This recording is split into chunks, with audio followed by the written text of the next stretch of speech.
Okay. Good afternoon, everyone, and welcome to the Bridge Takeover of WIN-TV. I'm your host, Claudia. I'm editor of the Community. And so you see me on the Friday segment, we do a 15-minute spot, but at the end of each month, we are going to be doing a takeover. We're going to cover the entire, episode where we recap our issue for the month and bring you, the news from the street. So this month we focus on stepping into power.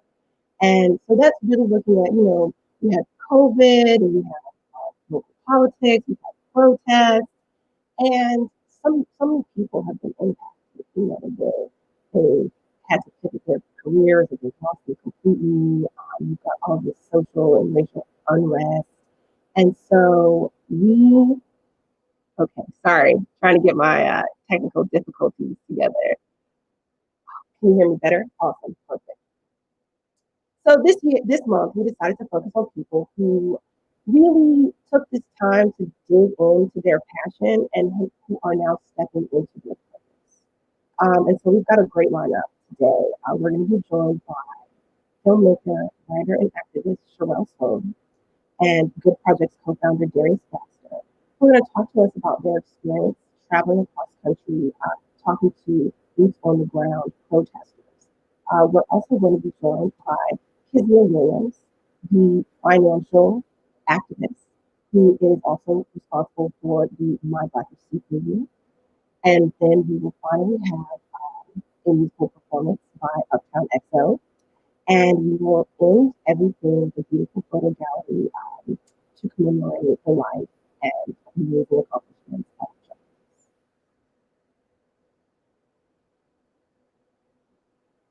Okay, and so I think that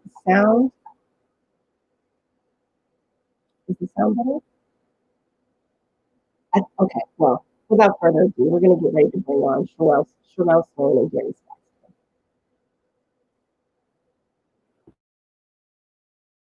Hi. Hey, Sherelle, how are you? Your audio sounds great now. Okay, great. I'm not really sure what's up with the internet. I'm really sorry, everyone. We're gonna keep it. It's gonna be good. And so, actually, can we bring in Darius as well? I'm gonna go ahead and talk to them both together. Hey, Darius, thanks for being with us today. You're muted. Unmute yourself. Okay. Hey, guys. So I absolutely love the article that Saskia wrote about Sherelle, where she kind of explained her experience with the Purpose Party Tour. And I'm so glad that you could join us, Darius, because Sherelle mentioned that this kind of started when you asked her if you could interview her about her experience with racism. And so I was just curious as to, is that kind of what sparked the idea to do the tour, or were those just kind of two parallel things that were matched in theme? No, it just so happens to line up. Hey, everybody, thanks for joining today. My name is Darius Baxter, co-founder of Good Projects. Claudia mentioned that. But just like around the tour, Sherelle and I have always connected on a variety of different projects. Recently,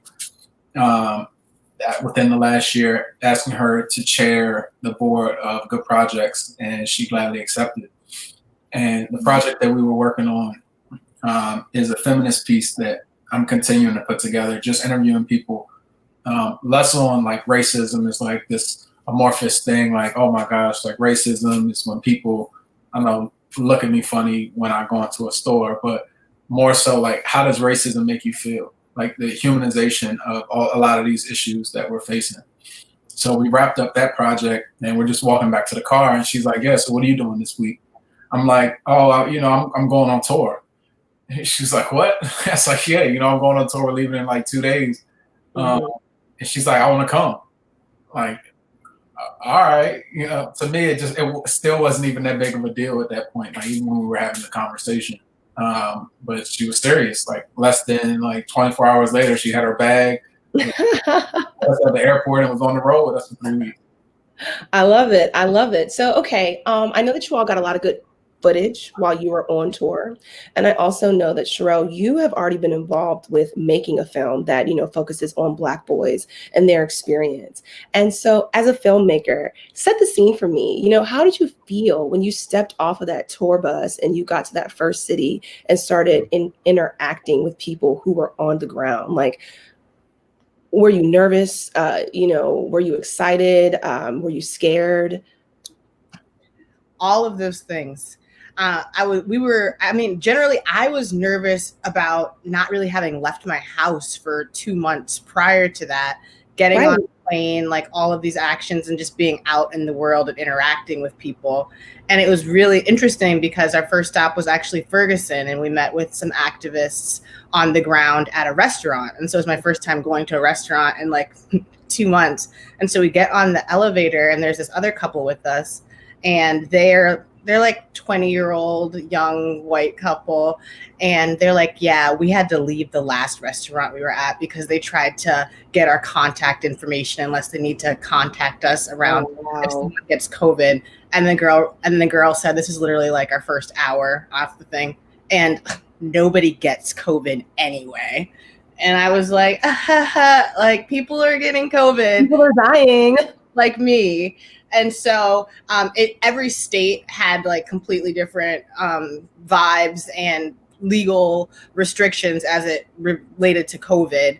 Mm-hmm. But, I felt really excited and empowered and also nervous because we had a tour bus that had the faces of George Floyd on it, Breonna Taylor, Philando Castile, and other martyrs of the movement. And I knew that would attract a lot of attention. And with our first stop being Black Wall Street, Tulsa, Oklahoma, and the Trump rally being there that day, mm-hmm. It was just a lot of attention from the media that created the atmosphere that was really created scare tactics for folks, including us. And so as we moved through each state, I think we gradually got more comfortable and felt more, I guess, like empowered and united with other people on the ground. Absolutely. Absolutely. And so how did you all put together, or I guess, Darius, this might be a question for you. How did you put together the cities that you were going to hit in the tour? And how did you go about, organizing to find all of these grassroots protesters and community organizers? Yeah, so that's a great question, Claudia. From the outside looking in, it would have been, you saw this beautifully wrapped bus, you saw us traveling around the country, you see content coming out, and you would think like, oh, they must have been putting this together like forever. But no joke, this been literally the entire tour was something that came together in about 3 days, where there was this like calling almost, like I'm sitting in the house. We had just completed the first purpose party in front of the White House. Mm-hmm. And we thought that we had done everything we needed to do. Like instead of clashing with police, we had encouraged people to party and to dance and to protest using joy. It ended up on national news. BET covered it. It's in the New York Times, like all these things. And, for a group of like guys like us, it's like, yeah, like we're like celebrating, like, oh my gosh, like this is amazing. We changed the narrative. Racism is over. And it's like, as we're celebrating, literally, like, you should celebrate the small wins. Mm-hmm. We are watching the television and you see what happened with Rayshard Brooks and how in Atlanta police killed him, and the response from protesters when that happened, with everything around the destruction of the Wendy's there. And I continued to pray to God throughout the course of everything that was happening with the Black Lives Matter movement, particularly around the protests, because for me, I understand that there's anger in this moment. I understand that people are frustrated with the system. But in times like this, I try to remember back to what my mother taught me when I was a kid. And it's like, when you have a bully that's picking on you, the thing to do, sometimes she tells me you got to hit them back. But, right, I was going to say, I don't know. It's this story you're telling. But that sort of as a last result. The thing that I was always taught to do as a child is that in moments like that, you have to learn to ignore your bully. But more than anything, the best way to get back at a bully is to show them that they can't bother you. And as tough as it is in this moment in time, as tough as it is, and we're constantly as Black people beaten down and bruised and told that we're not worthy and we're not seen and heard, that becomes increasingly difficult. But given the position that I'm in and the role that I've played in the community over the last half a decade, you know, for me, it was so many other options and so many different directions and so many different ways that we can use our voice in this moment in time. And I just continue to pray to God every single day. God, like, I'm not feeling connected in a way that I know I should to want to go out and to clash with police in front of the White House. I'm not feeling connected in the way that I know that I should to want to go out in the middle of the night and take to the streets. Lord, like, what is it? I know I'm passionate about these issues. I know I give a damn. I know I'm fighting every single day to try to make the city more equitable, particularly for our young Black and brown kids. But what is going on? And it was almost like a strike of lightning that came over when, after everything that happened with Rayshard Brooks, when it was like this calling to say what was created in front of the White House, where you were able to show people a different alternative, what they can do with their anger, particularly in moments like this, take that around the country. But more so than anything, while you're sharing the ability to turn pain into purpose and turn anger into action, find the young leaders, find the people that have been doing this work in these various places and let them know that they're not alone.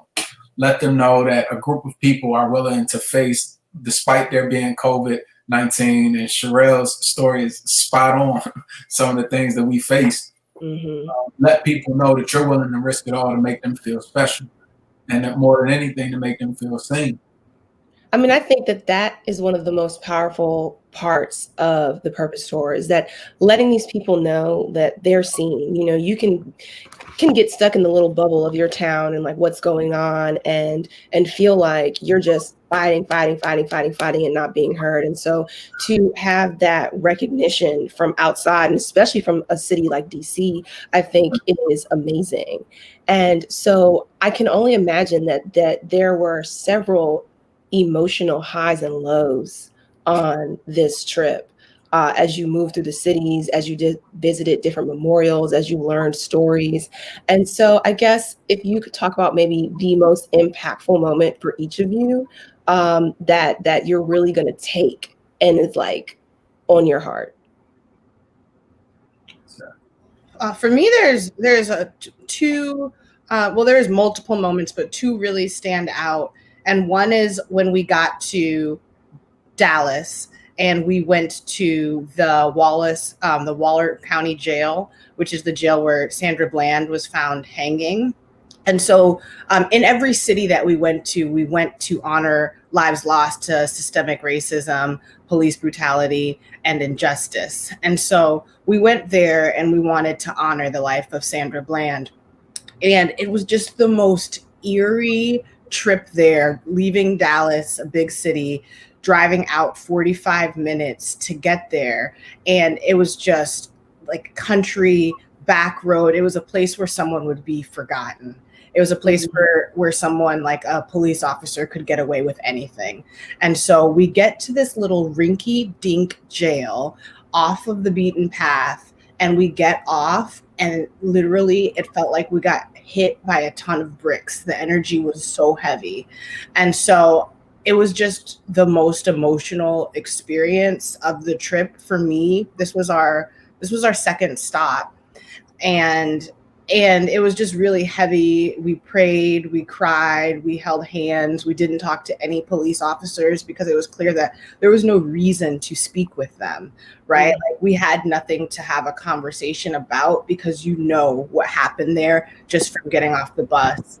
And again, like with the buses that we had, of the attention that those bring, and then being at this tiny jail where there's literally like 50 to 60 police cars in the parking lot, in the dirt road parking lot there. And so it was really heavy and emotional. And it's a moment that I don't think that I'll ever be able to like separate myself from every time I see that picture of Sandra Bland or any memory of her. And we ended up having multiple conversations with people in the city too that had contact with her, and the hotel that we showered at that night, the person working there actually said that her mother stayed there for 3 months after, and he had lots of conversations with her as she was trying to get all the details and investigation together. And with her being from Chicago and her mother having to go there to deal with such a horrendous situation was really emotional, really emotional. And then we also, one thing that was really amazing about the bus is it brought the people's family and friends that we were honoring to us. We didn't have to have everything all planned out, because they literally would just come to us and be like, what's that about? Like, Breonna Taylor's my best friend. Why is her picture on this bus? And so literally she came onto the bus and we had a long conversation with her, and, you know, with no justice being served for Breonna Taylor still, and hearing about firsthand what an amazing person she was, what an incredible friend she was, what a role model she was to this young lady who was talking to us, who's just 1 year younger than her. Mm-hmm. And the things that she said, you could tell that she just meant the world to her village and her tribe, and that the scene and in her home after witnessing that, she described as it looked like the cartel had shot up the apartment. And so Darius did that conversation. I literally was just trying to hold back tears the whole time. No, that was definitely an impactful moment.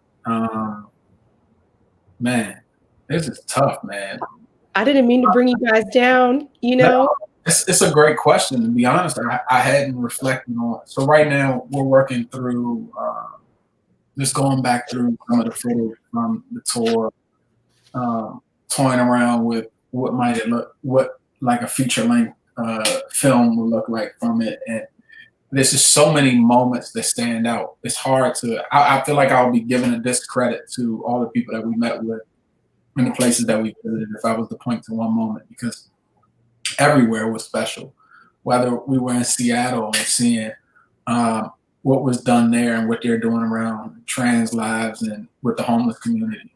You know, whether it was when we were in Portland and thousands of people were taken to the street on a Wednesday, like in the middle of the day, not giving a damn about traffic, because they're like, you're gonna hear our voice. Like when we were in the South, you know, despite the odds, like, police saying you can't do anything, like more in the depth of who, like I don't care, but people are still out there every day, like fighting rain, sleet, or snow, you know. And it's elements like this that showed up every single place. I say not necessarily one moment that stood out to me in those positive ways, but one moment that definitely was a little disheartening. Actually, when we came back to DC, like we found ourselves doing our final stop. Really excited, made it back, and doing a second version of the Purpose Party in front of the White House. And it was really disheartening, actually. We're set up, we're celebrating, and a group of protesters just come right in the middle of what we have going on and just start burning American flags. Wow. Like, in context, to me, that's not necessarily the worst thing in the world. You know, everybody in this moment in time has a way to express themselves and protest in the ways that they want to do it. But it was just a reiteration for me, particularly because that group was being led by a Black man, just the lack of respect that they had for kind of what we were doing. Mm-hmm. It just showed that it was just something that like was this through line kind of throughout the entire tour. It's just like, how are we going to continue to find ways within the Black community in this moment in time of Black Lives Matter to be more cohesive, to be more cohesive, to work better together, to have more experiences like we're having today, where you all have a platform and you're like, hey, like Sherelle and Darius and their team are doing something dope. We need to put that on the platform and highlight and celebrate that. You know, oh, we see somebody doing something, we're not going to go and try to disrupt that. We're going to go and try to build that up.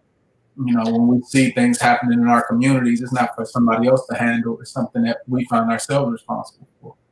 Yeah, I mean, I think that, you know, this idea of getting everybody kind of on the same page to kind of move ahead, lock in step, is one of the things that we're really missing. And so I loved the unifying aspect of the tour.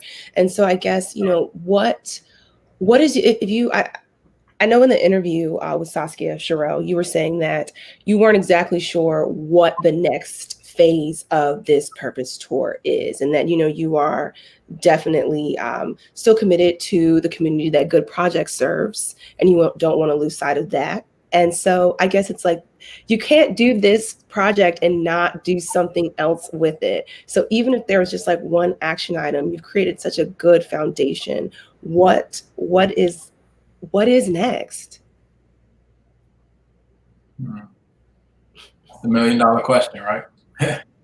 One of the areas that we were focusing on and that Darius and I have been speaking with about a lot this week is how we can continue to build community and connection between the community organizers, the grassroots leaders, that we encountered both locally and nationally, and continuing to build that community so that we can provide resources and support for one another and awareness around what, like, the great work everyone's doing. And so that's certainly, I would say that that's certainly a push that we're working towards, especially with the march coming up in August, and how we can use that moment to reactivate, reignite, and unify leaders, as well as Darius. Do you want to talk a little bit about the work in Greenleaf? Yeah, of course.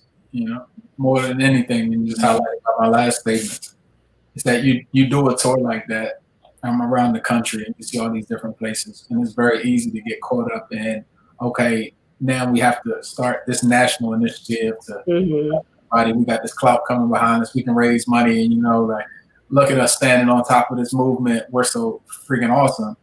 But every single place that we went to was just a constant reminder that real change happens when caring people, a lot of which are probably on this call today, pick up the torch and look to make change in the places that they live. Well, you know what? That was absolutely wonderful. Like, thank you both for being here with me today and for all that you do. And we're going to keep an eye out, For sure. Thank you, Claudia. Bye. Thank you, Brid. Bye-bye. Bye, guys.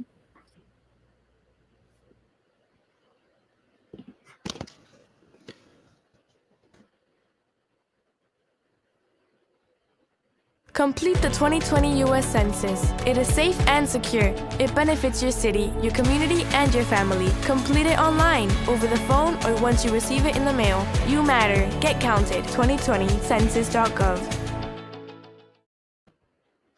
Hi, so I'm back, and now I will be joined with Kezia Williams she's our Black wealth activist. Yes, and actually we have a short video for you before she comes on.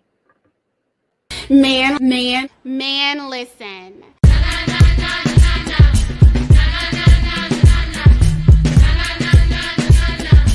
You're not the boss of me, Credit Bureau. I'm the boss of you, Credit Bureau. So tell your Credit Bureau exactly what you want them to do. Do you want them to remove a late payment or delete a negative judgment? You're going to have to type that in your letter and ask them to remove it within the designated time frame as required by the Consumer Financial Protection Bureau. Black women will lose $840,000 over their working career.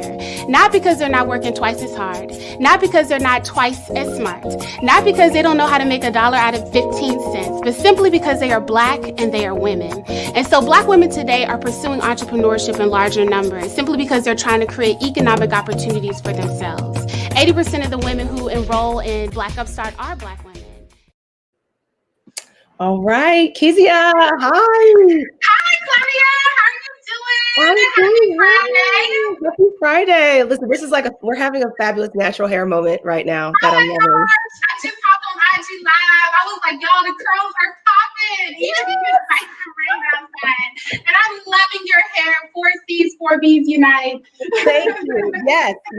Oh, yes. Okay. So I'm so happy to have you here. You are one hard lady to get a hold of. Okay. I know. I'm so sorry. Things have been crazy busy, but all for good purpose. Yes, we love to see it. And so you were interviewed by one of our contributing writers, Malik. Yes, I love Malik. Yes, Malik is amazing. Yes. And, I think that what struck me most from your interview was this you said that you were a financial emancipator. Come on. Hello. That was a whole word. I had to think about that before I told you that too. Look, I love it. I think it's got to be a hashtag. You got to coin it, because Yes. I think that it does a really great job of summing up this conversation of Black wealth, because it really is a mindset. And to truly be emancipated, you have to have an emancipated mindset. Yes. And so I think I would love to kind of talk to you about this mindset, since you started the Upstart in 2015 with Black entrepreneurship, with people wanting to become entrepreneurs, but on the other side, bringing Black people to Black business and showing them that it is worth their investment. Yes. All right. Where should we start, Claudia? Because I have all types of thoughts going through my mind. Which question should I answer first? So I guess talk to me about the mentality. Tell me about the change you've seen in Black entrepreneurship since starting the Black Upstart. So mindset, right? So I like to tell people that Black wealth is a mindset before it's an asset. So I'm going to say that one more time, because it's important for folks to understand that you don't have to have $1 million to have $1 million mindset. That Black wealth is a mindset before it's an asset, because as a man thinketh, so is he. As a woman thinketh, so is she. And I think we saw at the beginning of 2020 that there were a lot of people who were discouraged, right? Because the plans had to change as COVID happened and we had to pivot. But what I keep telling people is that though the plan may have changed, the purpose has not. So if you set out to say, this is going to be the year that I work full time for myself, this is going to be the year that I hit a 700 credit score, this is going to be the year that I sell 500 products instead of 2 products, then guess what? The purpose still remains the same, but the plan has to change. Now, how has this changed for Black entrepreneurs? I think unlike other historical moments, buying Black has trended longer than just a day. Now, we've had some one-day activations, right? Some one-day activations where folks are like, buy Black. And I think those are significant because it puts buying Black at the top of folks' consciousness. But what's different about this is people have begun to ask themselves that question on a habitual basis. Exactly. Entrepreneurs then on the other side of that have been brainstorming, how can you capitalize off of this changed mindset and turn it into cash flow? I think though that there needs to be a little bit of a shift. I think prior to this moment and up until this moment, that buying Black has been in response to corporate misbehavior or the public execution of a Black life. Absolutely. Absolutely. Yeah. That's what I'm getting at. It's kind of like, know, my mother would always joke with me when I was young, and she was like, some people think the white man's ice is colder. And so I love this. I feel like you're really about to hit on it about what that changes to get us to just buy Black. Yeah. So it's been in response again to corporate misbehavior, the public execution of a Black life. So then buying Black then became charitable. Buying Black became philanthropic, right? Buying Black became responsive. And I think where we need to pivot to as a people is to asking ourselves every single time we make a purchase, can we buy Black first? We know that when we buy with Black-owned businesses, Black entrepreneurs are more likely to create Black jobs, that we are more likely to give back to Black causes, that we are also more willing to take that Black income and turn it into Black assets that benefit Black communities. Black people spend $1.3 trillion annually, but that $1.3 trillion annually is usually used to make other communities rich if there's not a protest. So with Black Upstart and also with our new initiative, My Black Receipt, we are asking Black consumers and allies of Black businesses to put your receipt where your protest is, even when the protest ends. Yeah, that I think was so powerful. Did you anticipate My Black Receipt popping off the way that it did? No. So I knew that we would have people participating, right? I knew that people would not leave us high and dry. And I knew if we only collected a handful of receipts and we changed a few minds, that when you change a few minds, that has trickle down effects, positive trickle down effects. But the way in which the community embraced this challenge was absolutely amazing and phenomenal. I say that I'm surprised, and I am, but to be quite honest, we've done this before, Claudia. I mean, Black Wall Street was my Black receipt lived out loud, right? Like those receipts were circulated in the community at least 100 times before they left. And so what we're doing with my Black receipt, what Black people can identify with, instead of empty calls to action about rebuilding Black Wall Street, what we're saying is that we can rebuild Black Wall Street real time with our Black receipts, leveraging technology. And so moving forward with my Black receipt, we ended on July 6th temporarily and reactivating again in August, which is Black Business Month. Oh, I love it. I love it. You know, I also read that you have something new in the works called We have some call who? What's it called? Skill House. Skill House U. Yes, I was like, girl, we do. I didn't know. I know Skill House U. Yeah, so Skill House U actually started the first month of the pandemic. Okay. We knew that Black wealth was projected to be zero by year 2053. And we knew that recession, depression could be opportunities to exacerbate that, right? So like Absolutely. our Skill House U were Black wealth classes that taught Black people not only how to protect their income, but how to multiply their income in such a way where they can leverage a portion of that income to buy assets during a time when other people are losing income and also losing assets. So it was an intentional educational intervention. Oh, wow. So I'm so sad that I missed the boat on that. No, it's okay. We're coming back. We're coming back in August with Skill House U too. Okay, so definitely. So how do you get involved with Skill House? Is it like a application or is it just a class, like a group of classes or workshops? How does that work? So we call it Classrooms for the Culture.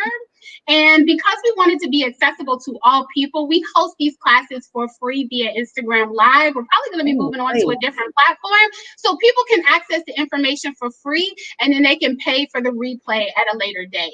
So we've talked about how you can buy your first home with no money down. We've talked about how you can invest in the stock market with less than $100. And we've talked about how you can take advantage of all aspects of the stimulus plan, not just the $1,200 paycheck if you qualify. Wow. So where do we find this information? Is there a website or? Yes. So we have so many websites and we're consolidating, y'all. So hang with us, y'all. Okay. We a startup. Black Upstart is still a startup. So for more information about the Black Upstart, you can visit theblackupstart.com. You can also visit Skill House U. So that's the letter U and not the word. So SKILLHOUS. And then the letter U.com. And then if you want to upload your receipts, then that is myblackreceipt.com. Oh my gosh, yeah, that's awesome. So I can't wait for the unified platform because that's going to be amazing. UNITY, Claudia. I guess what, kind of advice would you give to somebody who is just, where do you start in financial emancipation, right? So say you aren't an entrepreneur, say you're just a consumer, you're a person that is trying to get a hold of your finances, but you don't really know that much. What are some, first steps that you would kind of give people? I think that's a good question. We talked about the first one, and that is the mindset right before it becomes an asset. But two, one of the things that I talked about today was you need to really study the Black wealth, Black print. And what I call that is that the way in which Black people can access wealth in this economy, in this capitalist America, is going to be different than how Black people do it. And so we've heard that investing, right, is for people who have a lot of money. That's not necessarily true. You have influencers like Wall Street Trapper, who was a returning citizen that came back, and he was able to start investing with as little as $100 and grow his investments to a substantial size, right? When we're talking about business, instead of saying you want to be the next Black Bill Gates, let's reminisce on how Issa Rae got started. She got started for free on YouTube, right? And then she crowdfunded her season 2 and catapulted that into paid opportunities as her own production company at HBO. If you're looking, let's say, to buy a home, there are a lot of Black home buyers and Black home educators like Keith James. He's right here in Washington, D.C. Credit repair specialists like Mamadou, who can help you do that where you are. How can you repair your credit before you even pursue a mortgage? And so I think that Black people need to be very intentional about where they find their resources and make sure that they talk to influencers who have traversed that path and do more with less. Okay, that is so important. more with less, you know, because I think that when you talk about mentality, there's this idea of scarcity. And so you want to hold on to the money, you don't want to invest, you don't want to spend. And, you know, stocks and things like that can be so intimidating if you don't know the language. So I think that telling people to really know where they're getting their resources from is just, you know. Right. I mean, and the biggest thing is, honestly, you have to be a knowledge seeker. You I would will. say that you can't swim in an ocean of knowledge and drown in ignorance. We're in the information economy right now. So at the other side of your fingertips is an opportunity for you to qualify your Black excellence with Black knowledge, right? So like, what resources are you reading? How are you leveraging your time? If the only book that you've read is Facebook in a day, then you're hustling backwards, right? You have investment.com, you have money.com, you have Black Enterprise, you have Skill House U, you have all of these resources that are available to you for free. Use those to maximize your Black wealth position. And I want to say one more thing. I know we don't have a lot of time left, but you talked about scarcity. And I think that we oftentimes as Black people think that we have to do things alone, right? Strong Black man, strong Black woman, I can do this all by myself. But our ancestors have taught that we can succeed in a communal space. I think that that's why the popularity of SUSUs are coming back, like collective and communal savings club. That's why we talk about Black family LLCs, where you can do business with your skinfolk or your kinfolk and put your pennies together and buy assets, right? When we teach at Skill House U, we say that rising tides lift all boats, and people have the misconception that we're talking about the boat, but we're talking about the tide. Because oftentimes you look at the boat and you like, this boat is bigger than my boat. I got a little small boat. This person got a medium-sized boat, and everybody trying to be the biggest boat in the ocean. The ocean would not exist unless there were millions upon millions of drifts. So we say you need to focus on being the tide and not the boat, right? Because rising tides will lift every single boat in that ocean. Oh, I love that. That, like, there was just so many takeaways from that. Like, I hope somebody was transcribing in the background. We've got some quotes to put on Instagram. Come on, Bill. You know? So what I will leave or ask you to leave us with are, you know, are there some Black businesses that you're loving right now in DC? Yes, well, first, what I want to do is I want to shout out Malik Glee.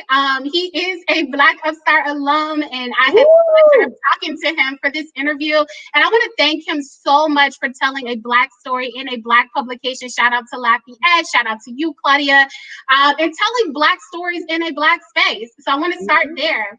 The businesses that I'm loving in DC are Nubian Human. I get my fix from there. I love Turning Natural, Mary and Berry, the Nipsey Hussle smoothie, the spinach patties, love that. So those are two of my favorite businesses. They're New Vegan, love New Vegan. They make fried chicken, even though it's not fried chicken, tastes absolutely delicious. So these are businesses that see me at least once a month. Turning Natural really 4 times a week. So oh yeah, I love the flu shot. Like, I need that. It keeps me together. Yes. The flu shot is absolutely my favorite. There's also some online businesses as well that I patronize, but for DC proper, those are the 3 that I love. Those are 3. Yeah. Awesome. Well, Claudia, can I shout out one more? Because you talking about the curl. Belle Nouveau, a Black man, created these products, y'all, in his living room for his sister.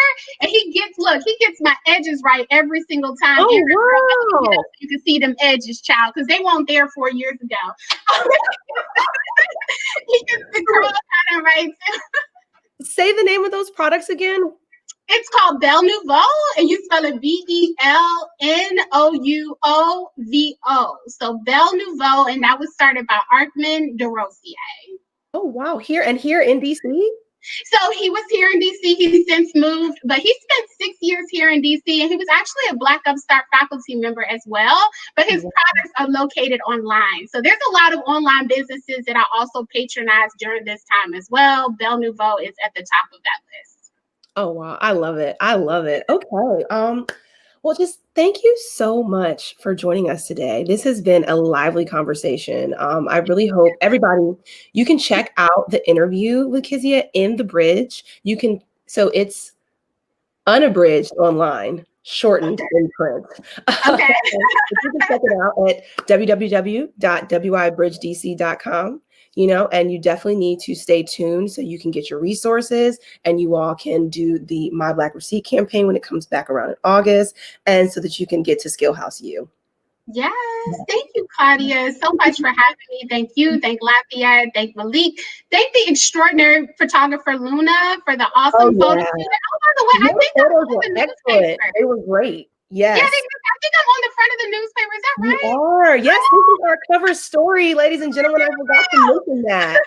Thank you, Washington Informer and the Bridge family, for the opportunity. I really appreciate it. Thank you so very much. You are welcome. All right, guys, we're going to cut to a quick commercial break, and then I'll be back. Right, bye-bye. Hi, I'm Ron Burke, Director of Advertising and Marketing for the Washington Informer.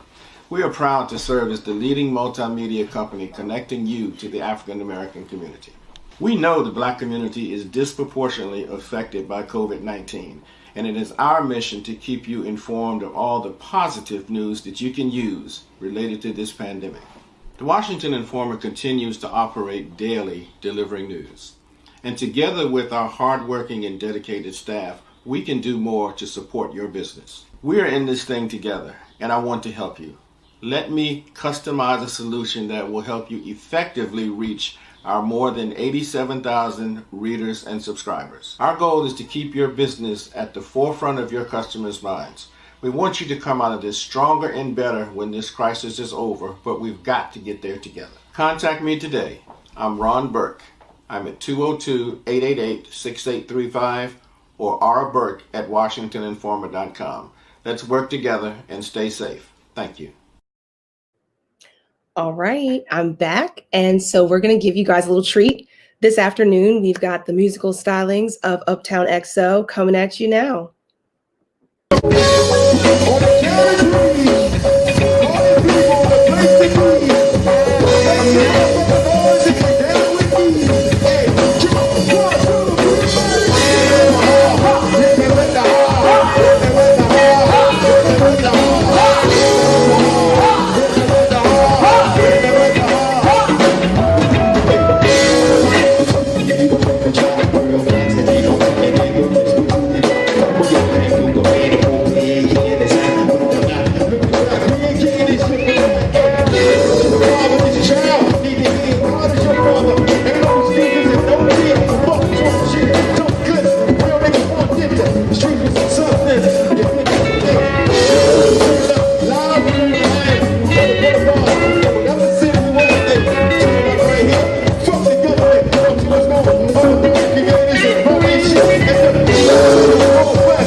the store.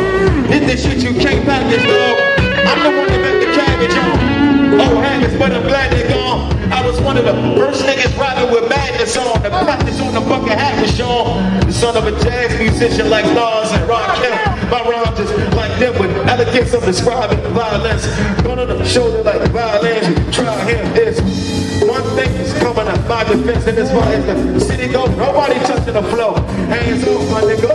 This ain't for the dough. This the last call, my nigga. Then the shit is closed in the door. Hey, we gon' make no niggas running. Hey, we gon' make no. Niggas coming out. We gon' take those outside of town. We know niggas wanna shout. We gon' make no. Niggas wanna loud. We gon' make no. The niggas coming out. We gon' take those outside.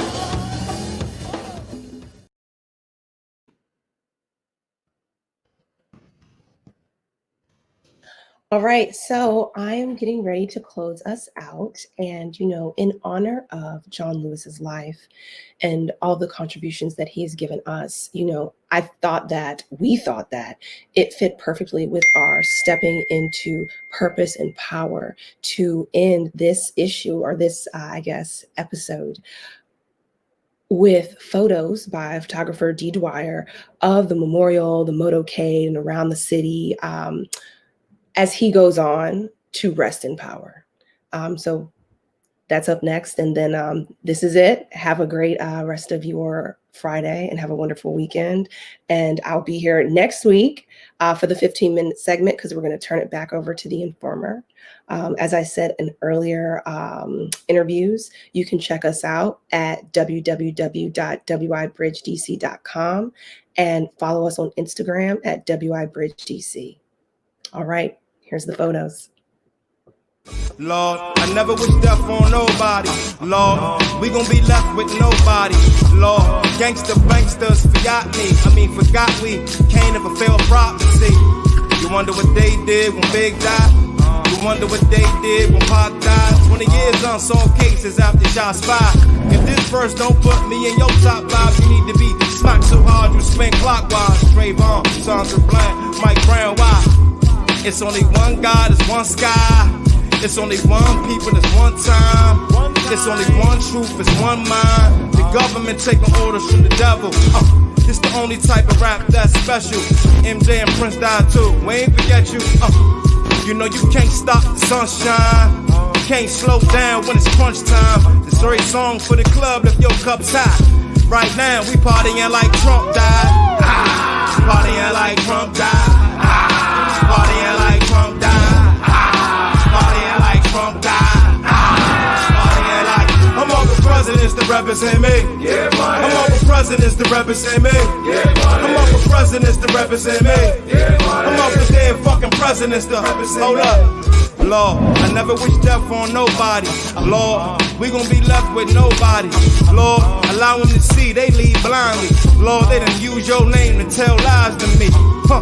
I'm from water to wine and see. I can talk like this cause I got God with me.